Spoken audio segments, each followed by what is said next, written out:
Video kali ini Roni mau sharing tentang supir lagi ya, tentang supir nakal. Mau mulai usaha angkutan ya, yang unit truk gitu ya. Untuk hati-hati pilih supir.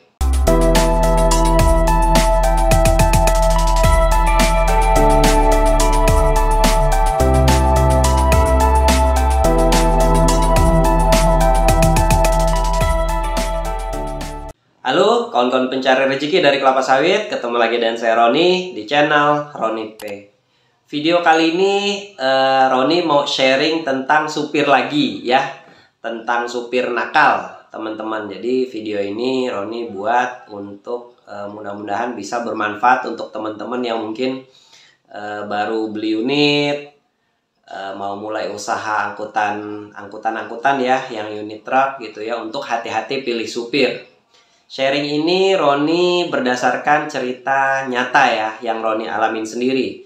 Sebelumnya Roni juga sudah sharing, sudah Roni buat juga videonya di YouTube-nya Roni, itu tentang supir. Ada 2 video. Yang pertama supir yang kurang merawat unitnya. Kalian boleh cek di videonya Roni. Nanti Roni buat linknya di bawah ya, di deskripsi. Baru yang kedua, barusan juga Roni bikin video tentang supir yang nyuri ban. Nah, tapi tiba-tiba berhenti, tiba-tiba nyuri ban gitu ya. Jadi itu nyata Roni alamin sendiri ya. Yang kali ini mungkin caranya lebih smooth ya teman-teman. Jadi udah kerja, supirnya sudah kerja, lalu kerja beberapa bulan. Selama bekerja tidak ada masalah lah ya, oke-oke aja. Hanya saja masalahnya itu adalah di pinjaman teman-teman. Jadi kalau saya nggak tahu kalau di tempat lain, tapi rata-rata biasanya kalau orang yang kerja, supir itu kerja sama yang punya truk, itu biasanya dia pinjaman, karena gajian kan agak sebulan kemudian gitu ya. Tapi nanti mungkin ada kebutuhan, entah kebutuhan apa gitu, anak di kampung, atau ada kebutuhan apa, mau beli sesuatu apa segala macam, biasanya mereka melakukan pinjaman. Nah, untuk teman-teman ya, Roni sarankan kalau kasih pinjaman ke teman-teman supir itu jangan lebih dari hasil kerjanya. Karena kan hasil kerjanya supir itu sebenarnya kan kita bisa ukur ya, berapa rate, hasilnya berapa gitu. Nah, kalau bisa jangan kasih pinjaman lebih dari hasil kerjanya itu. Nah, itulah yang terjadi sama Roni gitu ya. Kenapa? Itu tadi Roni kasih pinjaman, padahal Roni sudah bikin aturan, teman-teman. Aturannya ya jelas bahwa kita nggak kasih pinjaman lebih dari hasil kerja gitu ya. Tapi kadang-kadang supir ini pinter lah ya, banyak lah ini itu apa segala macam alasannya. Memang mungkin nggak semuanya, tapi ada yang begitu dan Roni alamin sendiri. Jadi itu tadi, pinjamannya lebih dari hasil kerjanya. Ya kerja sih nggak ada masalah, lancar-lancar aja, bagus-bagus aja gitu ya. Lalu pas gajian kita totalan, ternyata pinjamannya lebih dari hasil kerjanya gitu. Nah, terus ceritanya begini. Jadi tadi ya, bekerja seperti biasa, tidak ada masalah.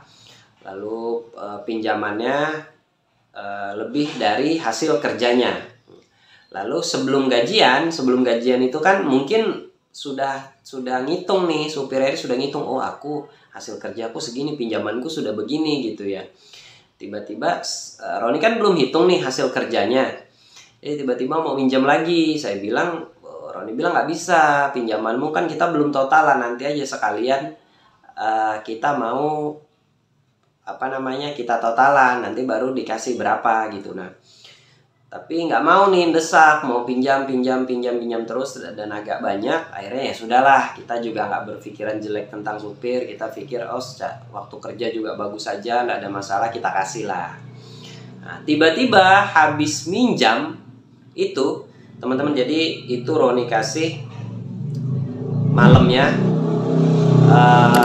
lalu tiba-tiba malamnya langsung pergi. Jadi mungkin sekitar jam 6, jam 7 gitu ya. Tiba-tiba malamnya itu langsung pergi, langsung WA.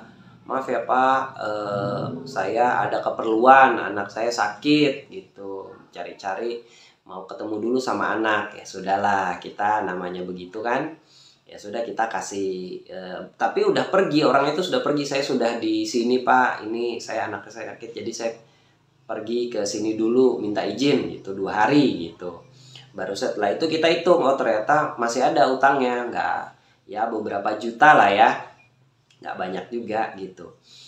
Lalu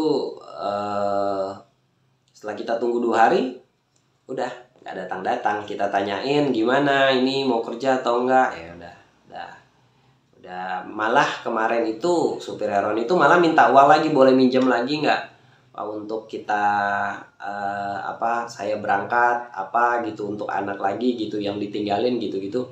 Tapi kita udah nggak bisa, ini udah pasti dia udah nggak niat kerja lagi gitu. Akhirnya ya begitu. Teman-teman coba bayangin kalau misalnya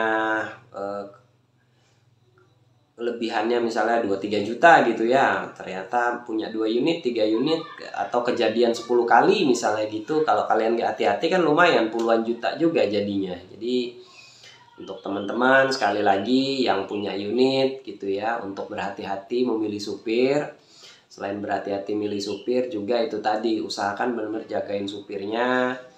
Kalau pinjaman jangan dikasih lebih dari hasil kerjanya gitu ya, dilihat benar-benar, jangan percaya langsung gitu, walaupun kerja beberapa bulan tapi jangan langsung percaya, benar-benar harus hati-hati, ekstra hati-hati, karena ya manusia lah ya, mungkin banyak kebutuhan. Kalau bisa sih diedukasi untuk bisa lebih irit gaya hidupnya sesuai dengan penghasilan gitu. Untuk teman-teman supir juga ya jangan merusak namanya lah ya. Jadi kalau kerja itu kan orang kan nama yang dijaga. Jadi kalau sudah kerja terus namanya rusak, akhirnya nanti juga mau kerja ke situ lagi nggak bisa. Kalau misalnya macam Roni punya teman, Roni pasti cerita ini supir nggak bagus. Nanti kalau mau kerja kemana juga, kalau kita bilang nggak bagus juga nggak bisa kerja lagi. Jadi kan rusak juga namanya. Cuman 2-3 juta uang hilang gitu, cuman untuk uang segitu terus kalian juga jadi susah kan, juga nggak bagus juga gitu. Apalagi zaman sekarang cari kerjaan kan nggak gampang ya teman-teman. Itu makanya sekali lagi Roni ini cuman sharing untuk teman-teman yang yang mungkin baru mulai usaha angkutan, atau yang baru beli unit, angkutan apapun, bisa sawit, batu bara, angkutan apapun lah ya. Itu yang baru mulai, untuk hati-hati. Ini video ketiga Roni tentang supir gitu ya. Jadi lebih hati-hati, dicek detail, terus dijagain benar-benar gitu ya. Jangan dikasih kepercayaan memang benar-benar 100%. Sampai benar-benar mungkin orang itu kerja udah bertahun-tahun mungkin sama kita, benar-benar sudah kita lihat bagus, jujur apa segala macam, mungkin baru kita kasih boleh kepercayaan lebih. Ya, teman-teman, itu aja sharingnya kali ini. Semoga bermanfaat. Terima kasih sudah menonton video ini sampai habis. Sampai ketemu lagi dengan Roni di video selanjutnya. Salam tandan berduri. Dadah.